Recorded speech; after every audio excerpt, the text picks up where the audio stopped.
folks logging on, and Abe has started the recording. So Abe, take it away. Well, welcome everybody. Good afternoon to most of you. I guess even if you're in the Pacific time zone, you're afternoon now officially. My name is Abraham Siong. I am your instructor and will be guiding you through the Teaming Co-op. Thank you for taking your time to hang out with us. There's a lot of good information we're going to be covering. We're going to be talking about construction opportunities in the government market, but also we're also going to talk about how a teaming co-op can help you to be more successful in the industry as using a teaming co-op approach. So we'll be covering that as well. Just before we get started, this is being recorded. So if you want to have a review of it, feel free to take as much notes as you can. You will have access to the video replay here so that you can review some of this content information. I also want this to be a interactive session.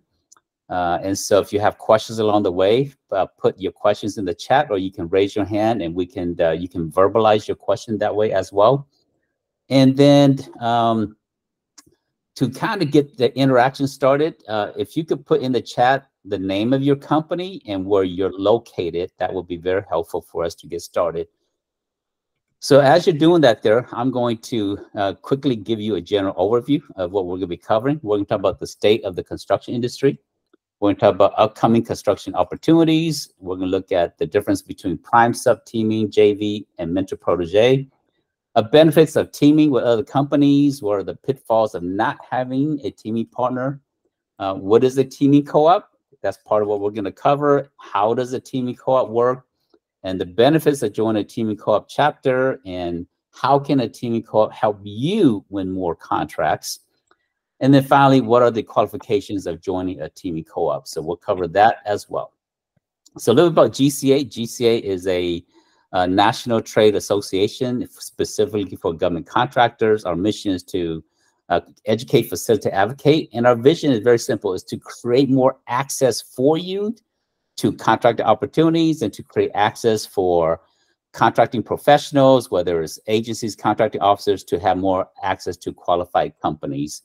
So that's really our mission. A little bit about myself.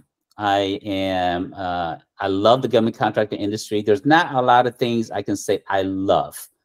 And the government contracting industry is something I absolutely love.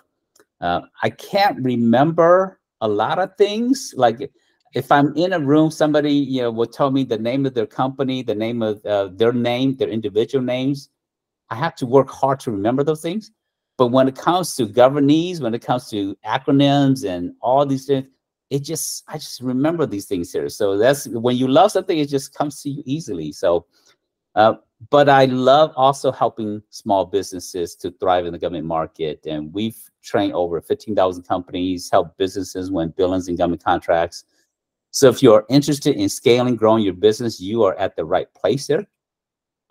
For the work that we've done, we've received multiple awards. But now let's dive in, right? Construction itself, the construction industry, 2024, as it relates to the federal. And yes, we support state, counties, and cities as well. But regulations and rules for every single one of those municipalities is different. So most of the time, we're going to be speaking from the federal level. But if you are in the state, local, the SLED market as well, we can support those areas as well. At the federal level, there's 31 construction NAICS code. They awarded 2024 $34.8 billion for fiscal year 2024. Now, this number is going to continue to go up because the contracting officers and agencies are about 2 to 3 months behind in terms of reporting awards. So, but as of right now, as of this morning, the number is $34.8 billion that has been awarded in fiscal year 2024. Now, we are in the new year, right? So happy new year. This is the new month for the federal government market because October 1st is the new year. So we are 14 days into the new year. And there's going to be lots of opportunities. 2025 is here already. Fiscal year 2025 is here. They awarded a total of 44,000 opportunities to construction-related industry. Now, the 31 NAICS code, that includes horizontal construction, that includes vertical construction, that includes all the trade, plumbing, electrical work, to facilities, to, you know, so it's very broad in terms of the 31 NAICS code here. So lots of opportunities that was awarded, billions and billions of dollars. Give you a little perspective. The country that I'm from, it's a small little country called Laos. The whole nation produced about $17 billion. The GDP of Laos is about $18 billion. So we spent on a lot of money on construction, lots of money to go around. So let's look at which agency is awarding the most opportunities. So you can see that the DoD. Now we can dive deeper, right? Because within DoD, you got Space Force, you got Space Command, you got Air Force, you got Marines, Army, Navy, and all so forth.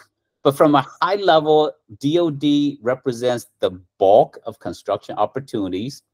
Now think about this here. DoD has over 560,000 facilities. Every single one of those needs renovation. Every single one of those needs plumbing. Every single one of those needs landscaping. Every single one of those needs some type of painter and painting and so forth. So DoD represents the bulk of these opportunities, but then you get the VA, and you got GSA and so forth. Now GSA, they manage all of they're the asset management arm of the government. So they manage all of the federal buildings, all, you know, not all, but most of the federal building, most of the federal facilities. And so GSA, you know, they manage a lot of that work as well. But opportunities all throughout the federal marketplace. As of currently, as of right now, there is 3,135 construction-related projects as of right now, as we speak, as we sit right now, because this number, I just pulled it like 2 hours ago. So this is as fresh as it's going to be. So there's lots of construction opportunities, even as we speak right now, even though this is the new fiscal year and the bulk of contract was awarded already, about 3,135 construction projects as of right now. So there's lots of opportunities. Now, I want to shift gears a little bit, and I want to talk about some big project that's coming out in 2025. And they call this here the Regional Multiple Award Construction Contracts, RMACC. This is the third one. So this is the third version of this here. And Homeland Security, through U.S. Coast Guard, they got a $1.3 billion construction project that's coming out. This is expected for all regions of the U.S. and it should be coming out in February, in a few months. So if you are interested in a big project, now if you're a small business, you say, hey, this project is too big for me. You still need to know this here for two main reasons. One is you track this here, and in fact, this is the solicitation right here. So you can take this solicitation and you can go to a large company and say, hey, I am interested in pursuing this large project and I need a teaming partner. And is this something you're interested in bidding with me? So really, that's why you need a large company to be your teaming partner, and you taking a project to them is going to be a lot better than you going to them and say, hey, can I get some subcontracting work from you? Because you're trying to take away from them. If you're taking this big project to them and they're not tracking it, or if they might be very strong in the commercial market, or they might be very strong at the SLED market, but not very active in the federal, you can use this here as your carrot to get them to work with you. So the award date is far off, but anything that's substantial like this, you want to plan ahead. You want to start talking to the contract officer. You want to start building the relationship in advance. And they specifically are looking for, they have some specific work for 8A, Hub Zone, STVSB. This project here is big, but they're not going to award it to a large company. They want large company to work with small businesses because this is set aside for small businesses. So this is the very rare opportunity for you as a small construction company to get into big projects without having to compete against the big guys. And the big guys become your partner on something like this here. There's some other RMACC opportunities with FBI and also with NASA. NASA, they call it the WRMACC. And for this year, next code is 2236220. And they're looking, again, for 8A, Hub Zone, SDUSB. For these regional multiple award construction contract, the intent is to award, or historically, the previous one, they awarded 45 to 8A companies. There's 45 8A companies that were on this contract here. There's 30 SDUSB on contract, and then there's 16 Hub Zone companies on contracts. So not just one company, you get to be on the IDIQ contracts, and you get to get a piece of the $1.3 billion. This is the link to it. So I'm going to pause and put this link into the chat so that you guys will have immediate access to that. And then at some point after the event, we will make the slides available also for you. So if you take as much notes as you want to, but the slides will be available for you as well. So these are the specific link to the project here. Now I'm going to talk about disaster relief opportunity, and then we'll talk about how you can go after these projects there as well. So with Hurricane Helene and Milton, lots of lives were lost. So Hurricane Helene, over 223 lives were lost, but in the middle of chaos, there's also opportunities to help those families and those who are who's been impacted to recover. You're talking about $35 billion in property damages, $6.4 billion in insurance claims, total economic loss from damages to reconstruction to rebuilding. You're looking at about $225 to $250 billion related to Hurricane Helene, and these numbers are fluctuating. It can go up a little bit more, it can go down a little bit, because no one has done a full evaluation. It's impossible to do a full evaluation. So these are the best estimates at this time here. From Hurricane Milton, 24 confirmed loss of life. They're expected about $50 billion in insurance claims, and total economic loss is $175 billion. And so if we look at this, there are lots of different historical major disaster that has impacted, and $425 billion is expected between Helene and Milton alone. So you can kind of see that, you know, we've been trending, and every single year we are continuously increasing the total damage and recovery economic impact from natural disasters. And this is, again, just two of the many. There's been over $22 billion natural disaster this year. So a total of, in terms of $1 billion or more of impact, there's been over 20 of those. Unfortunately, we live in a time where, you know, this is the norm now. And as a business owner, you want to understand what's going on so that you can maximize your revenue. And the good thing is you can maximize your revenue by supporting families and organizations and agencies to recover. So let's talk about contract opportunity as it relates to natural disasters. You can work directly with insurance company. You can work with businesses. Those that have been directly impacted, they can get a loan from the SBA, or they can get insurance money. So you can work directly with the businesses. You can also work with homeowners. You can work with federal agencies and access the funds that goes from the federal government itself. 50% of the funds is managed directly by the federal government, and then 50% of the funds goes to state and local municipalities. From the feds, the FEMA and Army Corps of Engineers, as well as GSA, these are the three main federal agencies that's going to support and manage the funds for the recovery.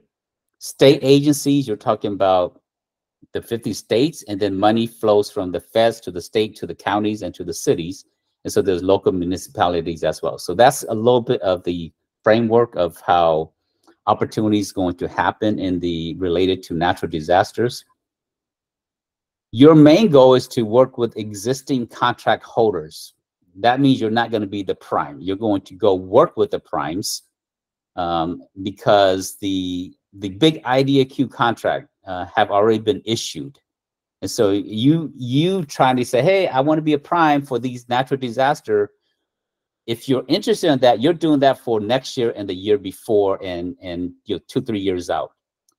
The goal right now is to work with the primes who already are successful, and you work with them and you be a sub to them. So right now, being a sub is the best strategy if you're not already a prime. You also can you leverage your GSA schedule and work with those companies that already have GSA contracts. And there's other type of contracting vehicles as well. And we look through the RMACC as one of those contracting vehicles. So we're shifting gears a little bit. I'll pause it to see if there's any questions about anything I've covered before we go into what's the difference between a prime sub, teaming JV, and MP JV. So any questions about anything so far? Honey Rogers, love that name there. Southern Patriots, yep, awesome. Effie, good to see you again. Matt, with Doza, good to see you guys. Oh, Stonecrest, one of my favorite areas of town.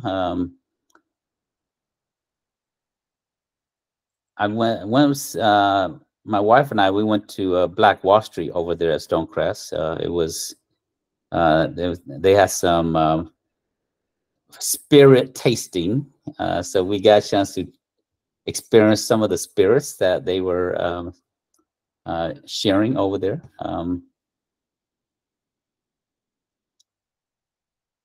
Okay, so no questions. Okay, I'm going to continue. And if you do have questions, just put into the chat or raise your hand, and my production manager will pause me to answer your questions. So what's the difference between prime sub, teaming JV, and PJV? So first of all, prime is a single company, and the prime qualify for the opportunities. They have the past performance. PP stands for past performance. They have the past performance to win the contract on their own, and they do not need anybody else to win the contract. Once they win the contract, they can utilize subs to support the work, but they do not need subs and the past performance from the sub to win the contract. So when we say prime, we're talking about a single company winning the contract. Now, they can utilize as many subs as they want. And there are some rare situations where a prime utilizes the past performance of a sub. But in that case, the government would not count it unless you have a teaming relationship. So a teaming relationship can be a small with another small, or it could be a small with a large, for general market or general engagement purposes. But it's typically when two or more companies come together. One will act as the prime and the others will act as the teaming partner, but more so they're the subcontractor. But you form a teaming agreement so that all of the strengths of all the partners are considered in a teaming agreement. So it could be a small and a large combined, or a small and a small in a teaming. Now, in a joint venture, it could be with two or more companies, but they form a new company to go after the opportunity, and the new company is the prime. And the two companies, whether it's a small and a small or a small and a large, they are part of the JV, and the JV acts as the prime. So you got a prime single company, you got teaming where one is the prime and one is the sub, so that's teaming. And in the JV, the joint venture, the new company is the prime, and then the two companies are what they call managing members of the joint venture itself. And then when a large company and a small company come to work together, Generally, you want to form a mentor-protege so that you're not prone to being protested. Because when a large company works with a small business, sometime when you win a contract, there may be affiliation between the two. If you're doing 50, 60% of your work together, like as a small business, if 60, 70, 80% of your revenue is coming from a large company, someone may be able to protest that there's affiliation between your small business and the large company. And so in that situation, if you're going after a set aside, like the RMACC contract, where it's a set aside for small business, even though it's $1.3 billion, there may be some protests because they're saying because the large company is, you're doing so much work from the large company. If the large company stops using your business is dead. And so there may be some grounds for affiliation through just a high concentration of work from a large company. But when you form a mentor-protege joint venture, then there's no room for affiliation, and you're not going to be likely to. If there is a protest, you will win because you're in a mentor-protege relationship. Now, today's class is not to teach you, just to kind of give you a high-level understanding of mentor-protege, prime, subbing, so forth, because this requires like a whole hour and a half class to go into all the layers of this here. But I'm going to dive a little deeper so that you can understand. So in a prime, the prime goes directly to the government, and then the prime leverages some subcontractors or some suppliers to help them. This allows you to move faster, and you don't necessarily need to depend on anybody else, and you rely on your own strengths and your own capabilities. Not always the best way to get started, right? So sometimes you need teaming partners, because in a teaming, you're collaborating for success and for mutual success. And so you bring in all of your capabilities, whether it's 2 companies or 3 companies or 4 companies. Generally, when you're new forming teaming partnership, I don't recommend your first time setting up with a total stranger 3 or 4 companies together, because people have different opinions, different thoughts, different approaches, and you're setting yourself up to potentially end up in a bad dispute later. So if you're working with strangers, start with just 2 companies coming together.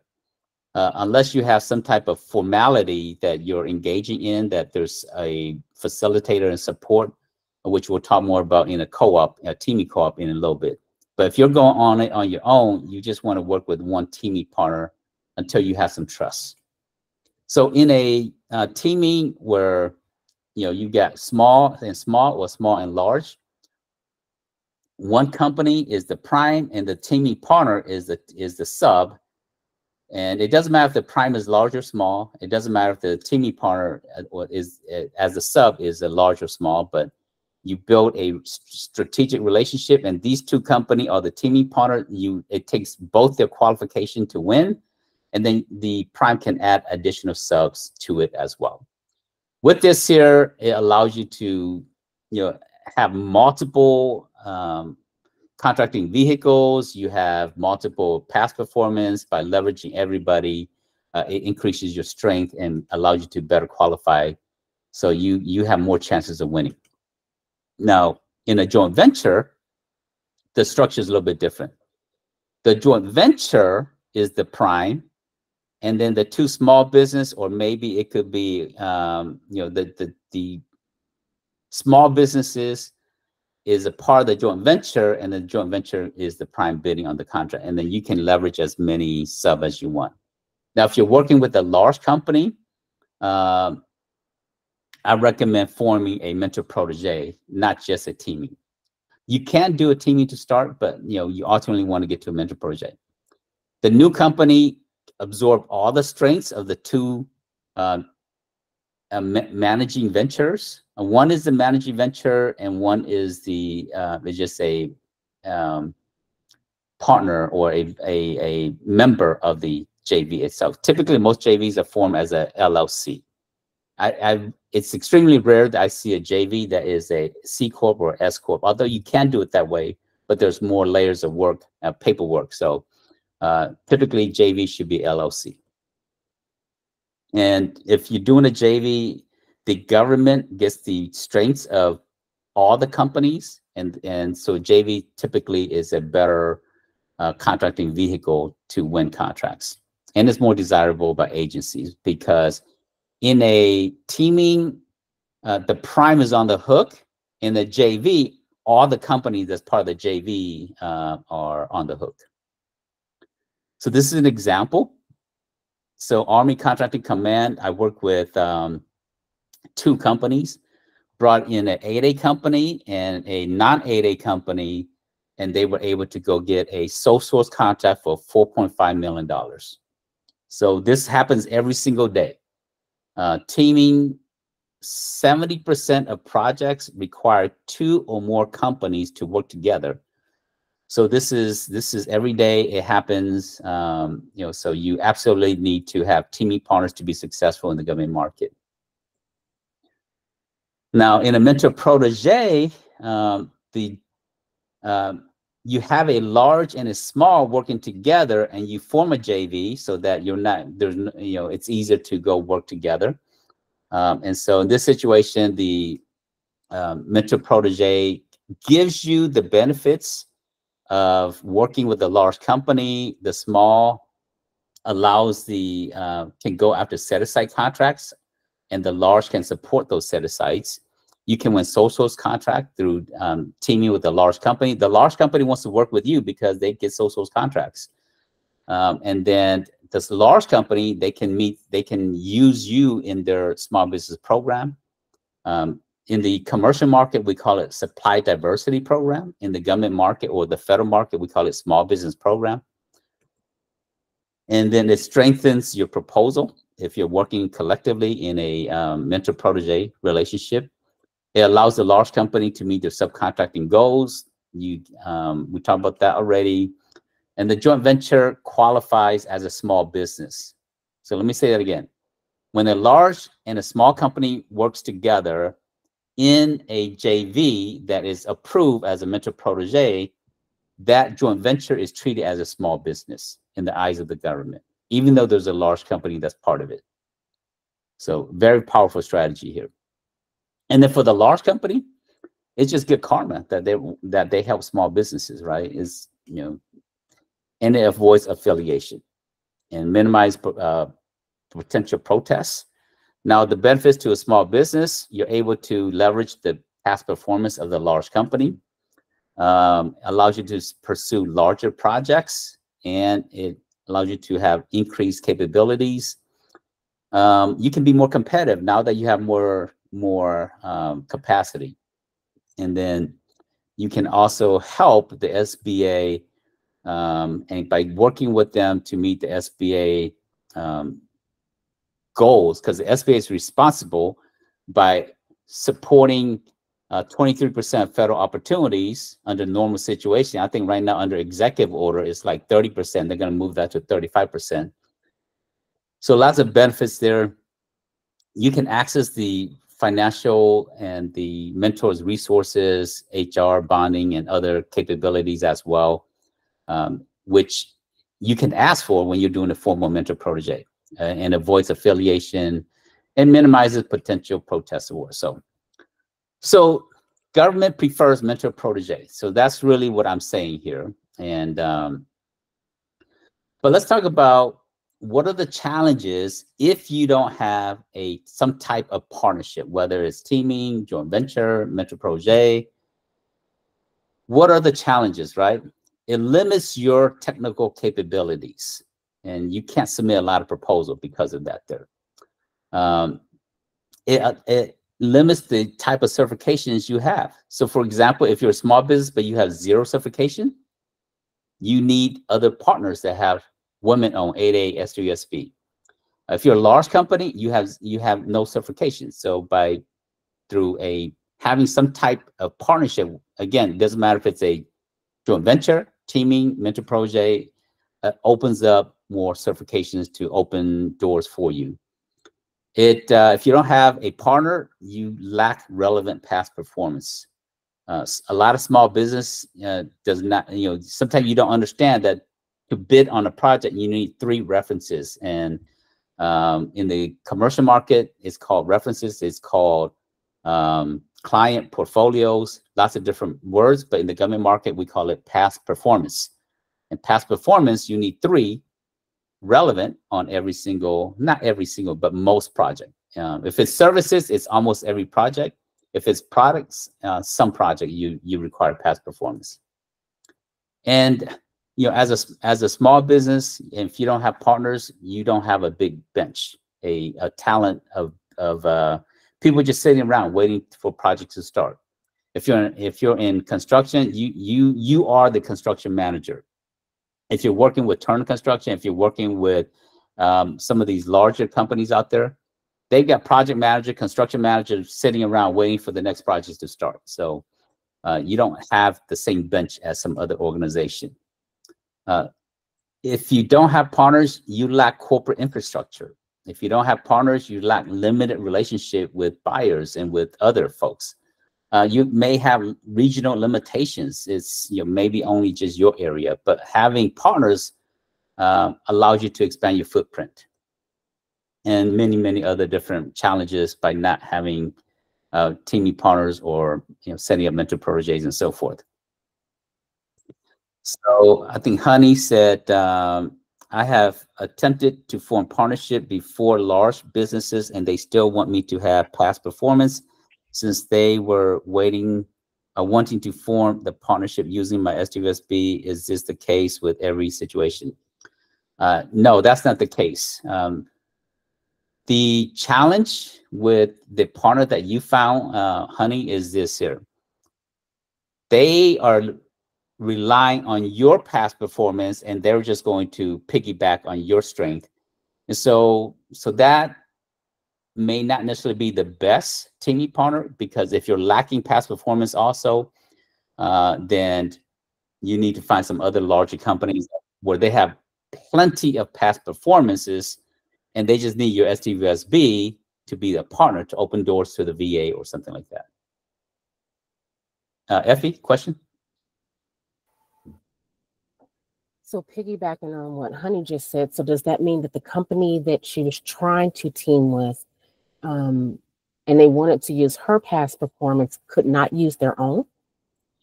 If they have it, they could use their own, but maybe they're expanding into a niche and they want the smaller company to use their past performance, and then they can, that's how a larger company expand their footprint also, right? So assuming a large company might be very good with painting, right? They specialize in painting and they want to expand into electrical work.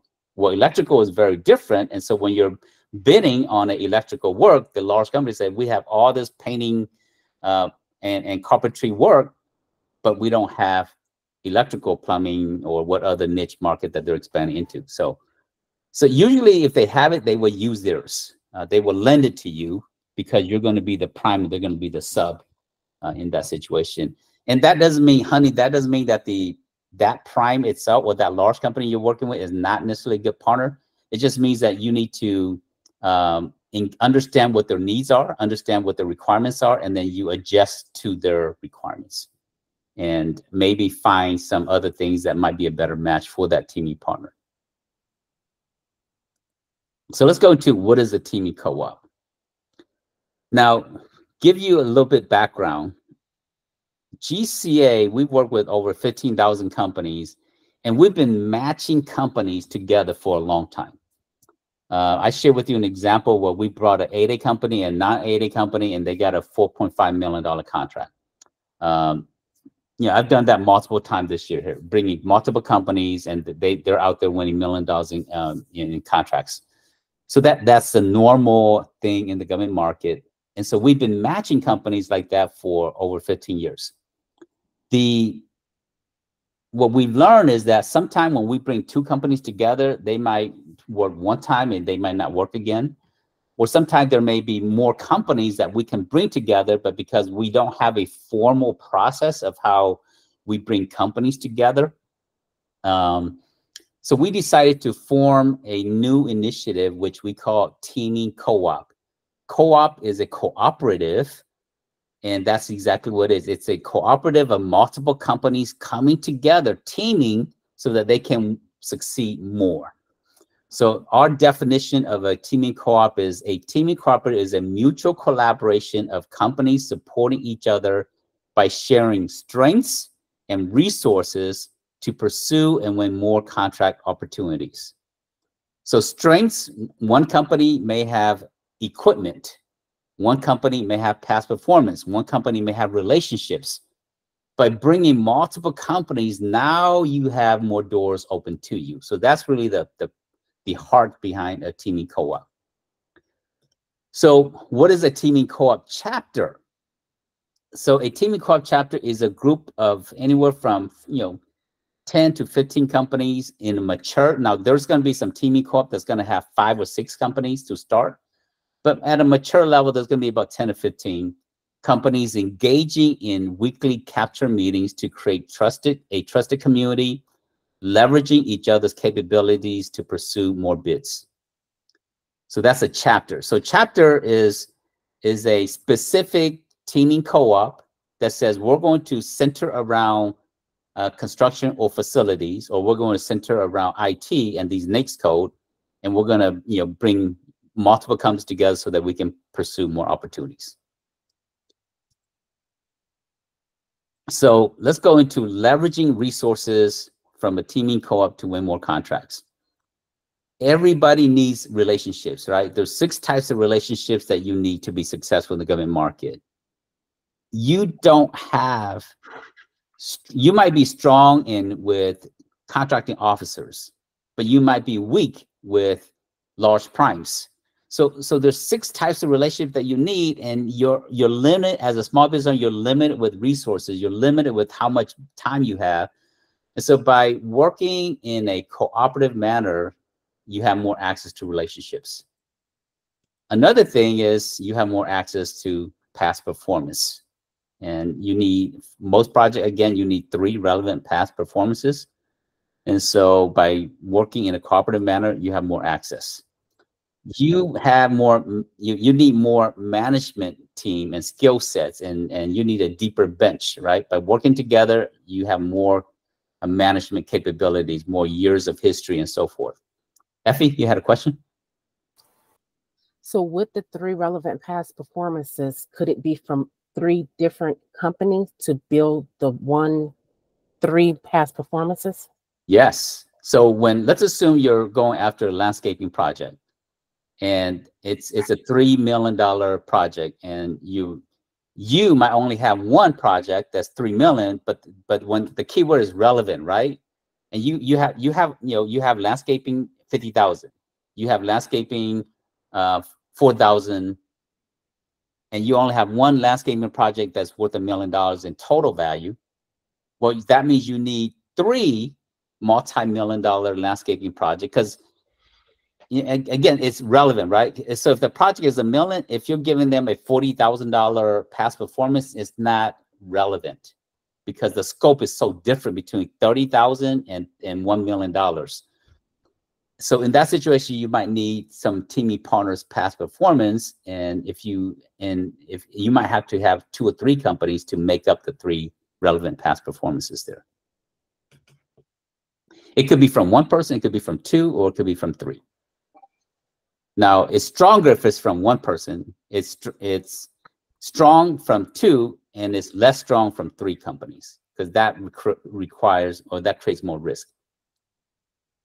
By working in a cooperative manner, you have more technical solutions as well, because you're limited with how much resources you have from a technical capabilities, whether it's technical writing or proposal writing or technical solutions, more subject matter experts. So in a cooperative, you have more technical solutions. You have a proposal manager that supports you in a teaming co-op. You wear many hats as a small business owner, right? You are the commode director and you're the CEO of the company. You can't be everything all the time. And so by working together, there is a proposal manager to support the process in that. You also need a capture plan, right? You need a sales strategy, a BD strategy, relationship strategy. You also need pricing. You have to understand pricing. That pricing is key to winning contract, especially if it's LPTA, lowest price technically acceptable. You also may need access to different certifications. It could be large company needs small businesses because they have to, sub out work to small businesses, and small businesses need access to other small businesses that may have different certifications and different doors, relationships, and so forth. And then there's many, many other different factors of why you need to be in a teaming cooperative or with teaming partners. It might be facility clearance. It might be cybersecurity clearance. It might be financial, leveraging somebody else's line of credit so that you can get the project cash flowing. So you need multiple different factors to be successful in the government market. And often as a small business, you're limited with some of these here, and you don't meet all of this here, right? As an example, relationships. You need relationship with the end user. You need relationship with the contracting office. You need relationship with the small business advocates. You need relationship with other small businesses. You need relationship with other large companies, and you need relationship with your capture team, which is your proposal writer, your capture manager, your cost estimator, your CPA. So you need all these relationships, and by not working in a cooperative manner, you have to develop all this yourself, and it just takes more time that way. So how does a teaming co-op work? It works by you coming together, but if you were going to go and form your own cooperative out there, it's going to be more time consuming. So what GCA have decided is, why don't we bring companies together and we will support the company? So Teaming Co-op is a GCA initiative. And what we're doing is we're forming chapters in specific niche areas. And then chapter members can pool the resources to support each other, as well as we will provide a capture manager to help manage the activities of the chapter, meetings and follow-up and working with the proposal writer and working with each other. So there will be a capture manager to help facilitate. There will be weekly capture management meetings to talk about, is this a good project? And can we bid on this here? And also weekly meetings to build trust. We will, in the Teaming Co-op, we have an opportunity manager that will look for opportunities for you every single day. You're busy.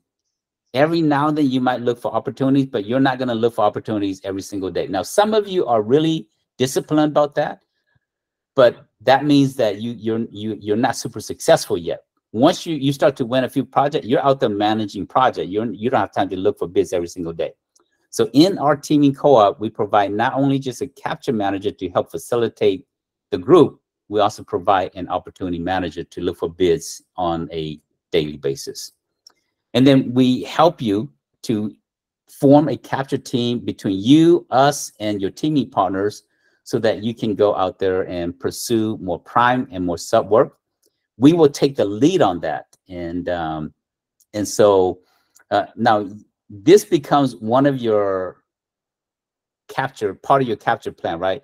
Of course, you're not only going to rely on the Teaming Co-op to bring your work, you're going to use all your other channels, but the Teaming Co-op can become one of the main channels of how you get revenue.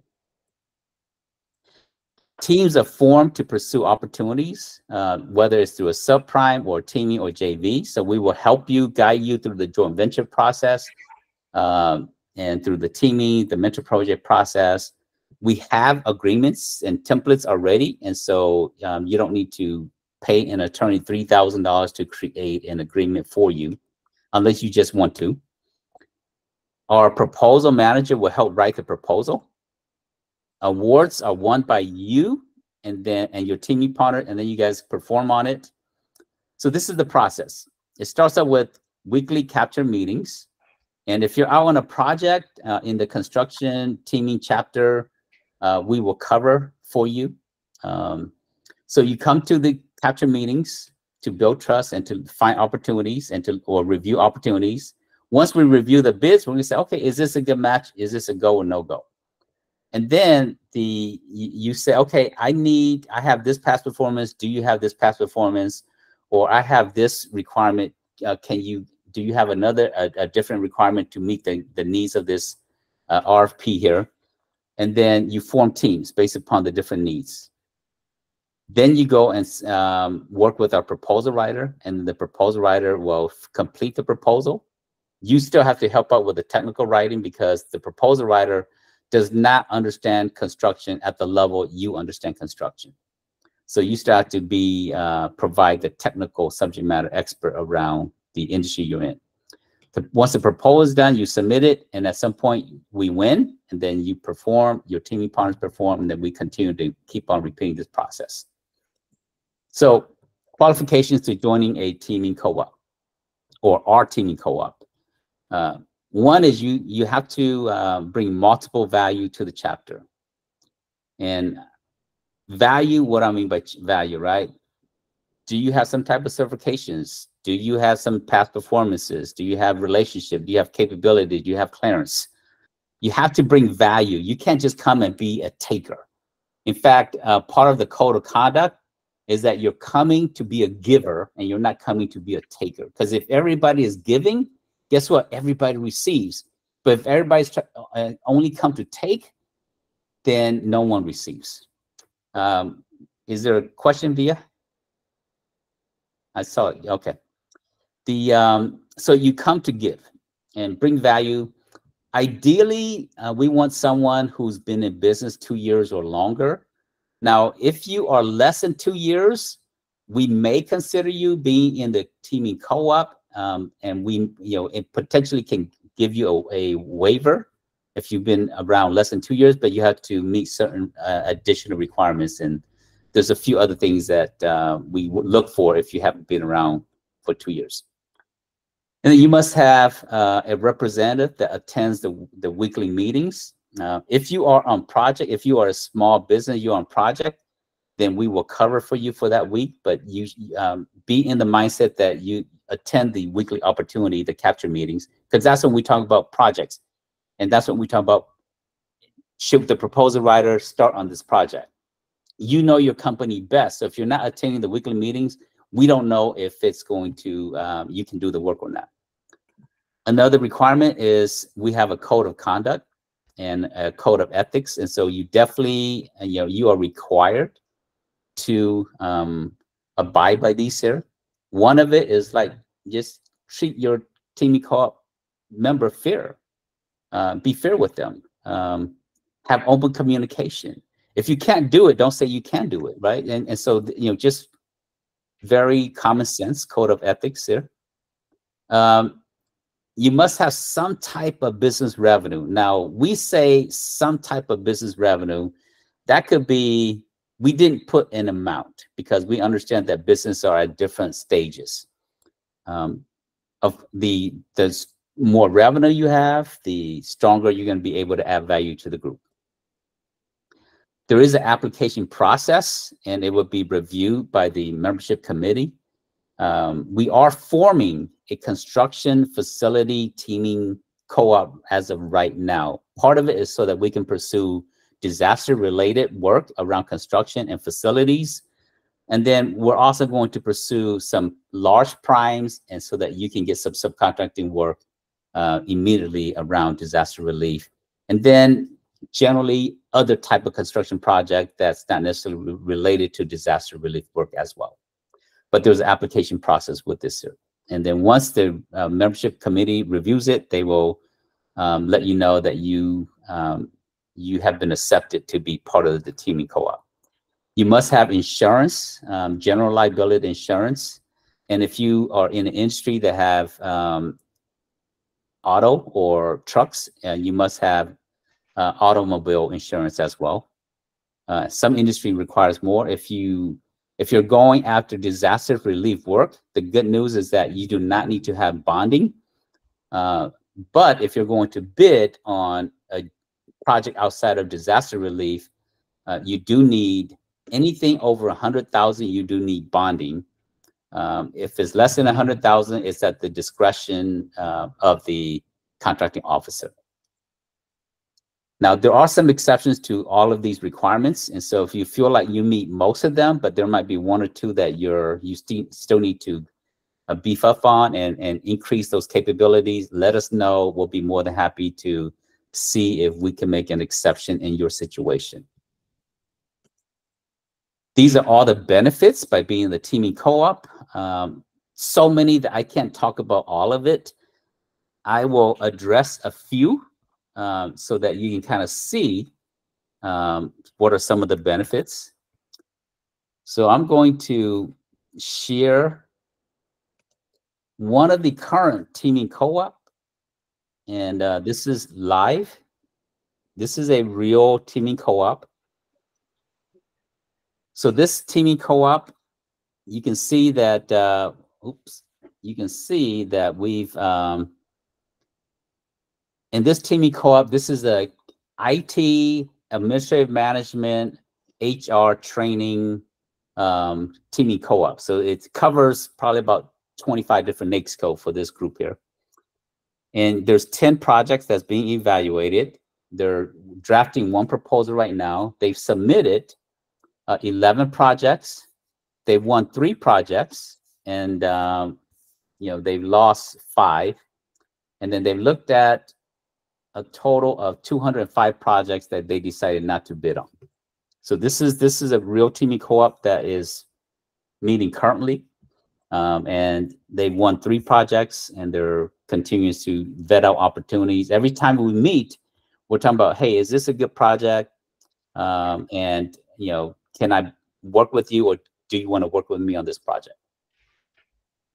This is also a good way of how you expand your services.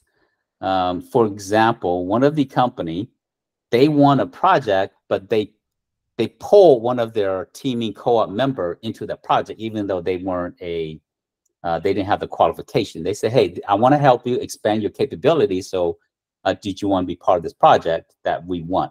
So there's ways of how you help each other. Like if you don't have facilities, facility clearance. One of the companies in here have facility clearance. So they're working to sponsor the other company so that the other company can have facility clearance. So this is a very strategic approach in terms of how companies work with each other and so we use the GovGenie software to manage all the work together. And GovGenie allows you to manage the proposal, right? So I'm going to come in here.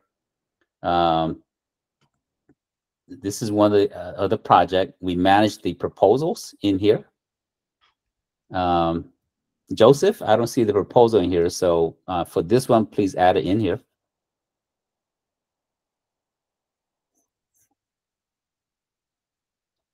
But we manage all the attachments are in here. The proposals, the submitted documents are in here. So we do that so that you can build a library and all the opportunities are in one place. So that's what we use. Any questions about what I've covered?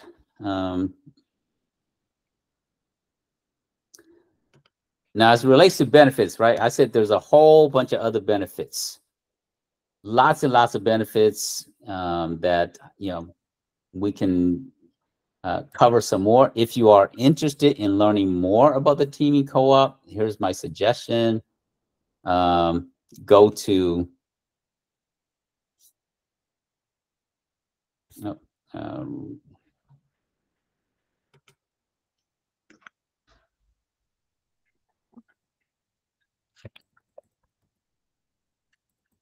go to teamingcoop.com. It's going to take you here. You can read up all the details about the teaming co-op here. What is the process? How does it work? You can read through the specifics, and then at some point you can come in here and start the application process. The IT chapter, we need a few more companies in the IT co-op, but right now we are forming the construction and facilities co-op. Now, for this group here, for this construction facilities, any construction NAICS code, whether it's construction management to industrial construction to commercial construction to painting to plumbing to brick masonry to facilities management, janitorial services, landscaping, roofing, anything that touches a building or is a movement of goods like trucking and logistic, moving of goods from one building to another building.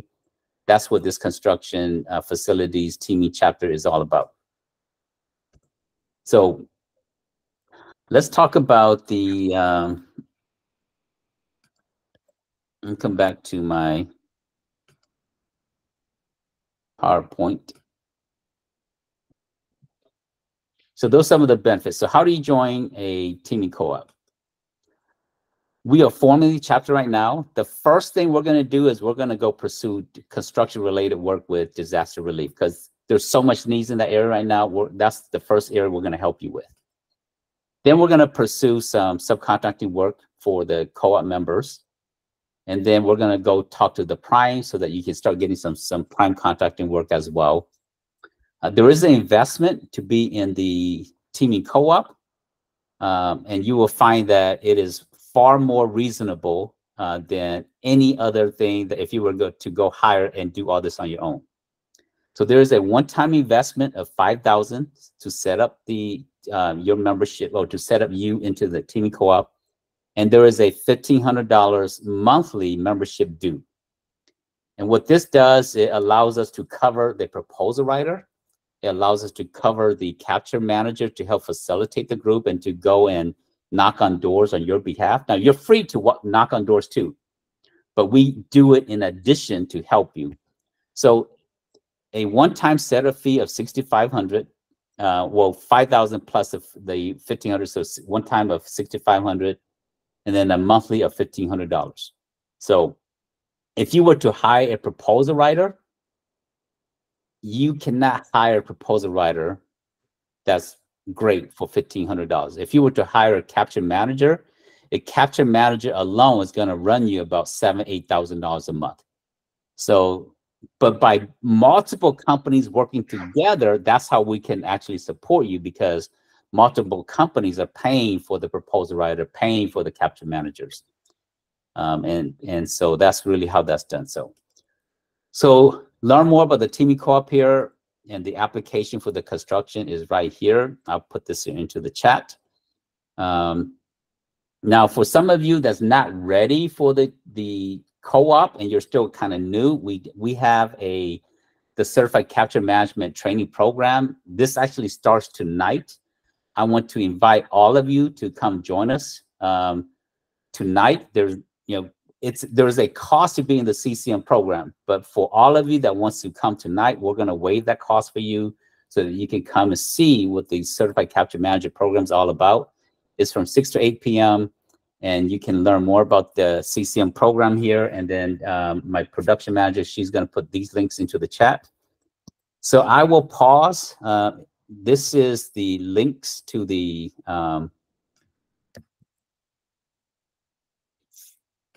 application and to learn more about the program. So I'll put that in here if you want to learn more about it. And then let me see if there's just a quick show of hand. Who is interested? Or you just put interested in the chat. Interested in the teaming co-op. If you're interested, just let us know. Hey, I'm interested. There's no obligations. This is purely a teaming co-op orientation to expose you to what this is all about. Now, if you are interested and you really want to be part of this here, we're actually doing a very interesting thing to get you started immediately. Coming back to this here, if you are interested, we're going to not charge you the $5,000 upfront. There's only 2 requirements for you to get started in the teaming co-op, the construction teaming co-op, because there's a lot of work right now. And so we're going to make it easy for you to get started in the teaming co-op. You will pay the $5,000, but after we sign you up on a subcontracting project. So the only thing you need to do is the $1,500 to get started and complete the application. And so there's only two things. First, complete the application saying that you're interested. And then once we review it, we say, okay, you are a great company to be in the Teaming Co-op. And then complete the membership for the $1,500. Now, this is $1,500 every month. And then we're going to take all your information. We're going to get you registered to do some disaster relief work. We're going to work with you to make sure that your company is procurement ready. And then you also, if you have not completed the CCM program, the Teaming Co-op, if you come in here, it includes the Certified Capture Manager program, which is 14 weeks. So this is a $10,000 value. It includes that program there. Why? Because we want you to have every chance to succeed. So by being in the Teaming Co-op, you get a lot of value. So that's what we're gonna do. Is you still need to pay the $5,000, but not upfront. The only thing you have to pay upfront is $1,500, and then once you get to your first, we set you up on your first contract. Then you pay the $5,000. Any questions about this here? So we have a few of you guys that are interested. If you are interested, just go to the link and start your application process. This is the link here. If you are interested, very easy, go through this here and complete your application. And then you will get a notification from us that we review your application and we want to meet with you to consider you to be in the Teaming Co-op. The IT Teaming Co-op, we started working with them. And so far, they started and we came together in March, but we really started working together in April. So since that time, they won 3 contracts collectively. The construction, because of the natural disaster relief work that's available right now, my hunch is that there's going to be more work than you could probably handle. That's kind of my hunch. So now, if you don't want to do disaster relief work, that's fine also, because we're going to pursue regular construction work as well. So I'll pause here to see if there's any questions at this time here.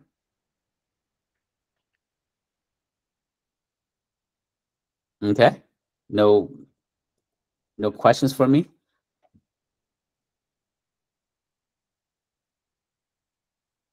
All right, Matthew. You're on mute. Unmute yourself, Matthew. Sorry, can you hear me? Yep. All right. Yeah, I'm going to be looking to pursue my Hub Zone certification. And I just realized that we were actually Hub Zone. So I think that would probably be like the best thing I can bring. Not the best thing, but that'll be a good, benefit. Yeah. As far as certification to bring, to the Teaming Co-op space, So do you think, just from what I saw, Hub Zone could take, months before it's actually approved? So would that be something that I should probably pursue first before trying to, look into teaming? Certification is one tool, and you're going to need multiple type of resources. So the number one reason why you want to team is because you have capabilities, right? Whether you have the ability to perform work, that's the most important thing. Certifications are high on the importance in terms of, but it's not the only thing you need. And so as soon as you feel like you're ready, then you can get started. So I think we had a question. Iconic says they have Hub Zone. We do limit how many Hub Zone companies can be in the co-op.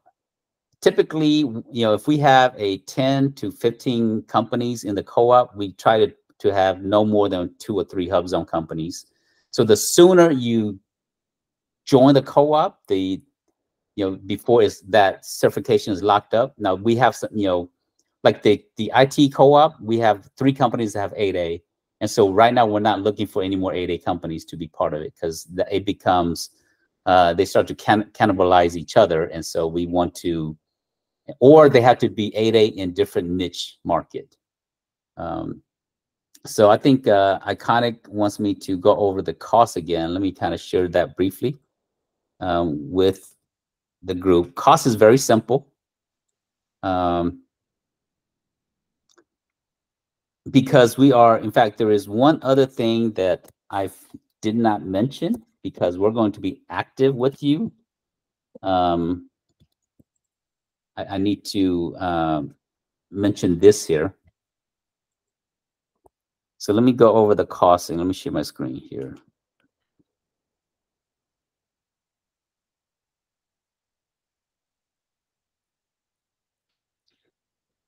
So as it relates to costs, the total obligation is $5,000 for one-time setup fee. This is one time, and then monthly of $1,500 per month.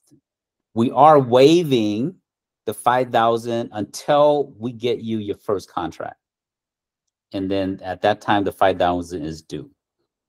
The $1,500 is what you have to pay to get things started. And then the other thing that I forgot to mention earlier is that because we're going to be through this process, we are looking for projects for you. We share in the success of your success. So that's because you get 3 people to really help you. You get a proposal writer, you get a capture manager, and you get me to help you through this process here. So you get 3 people, and $1,500 a month is not enough for us to support long term. How we get rewarded is when you are successful, we get rewarded with you in the process. Now, this 4% here potentially could be negotiable if you are a larger company. But for most small businesses, it's 4% of the gross of the contract. And part of this here is a lot of the construction work related to disaster relief work. There's going to be some more managing and coordinating with the primes to flow some of that work to you guys. So that's where we get rewarded. And it's not necessarily a reward. This is how we recoup our investment. We're in this here together with you. And so that's your investment into the Teaming Co-op.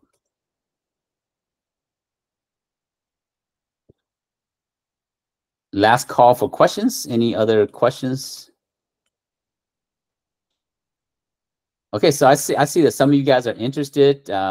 Utilize the application. You can get started as soon as we are forming the Teaming Co-op as of we speak right now, because we've talked to a few disaster relief organizations, and they say, hey, as soon as you have subcontractors to work with us, we need support. So as soon as we finish and you complete your application, we're ready to support you to get to these subcontracting opportunities related to disaster relief work and to all the other initiatives as well. With that said, if you have further questions, please email us. Go to the teamingcoop.com website, read up on the information. And if you know somebody that's interested, this may not be right for you, but if you know somebody who's interested, send it in our direction. We love to help your friends succeed as well. So I appreciate everybody joining us, and the recording and the PowerPoint will be available, and we will see you in another episode, another event in the future. Take care, everybody. Thank you. Bye. Thank you. Look at that.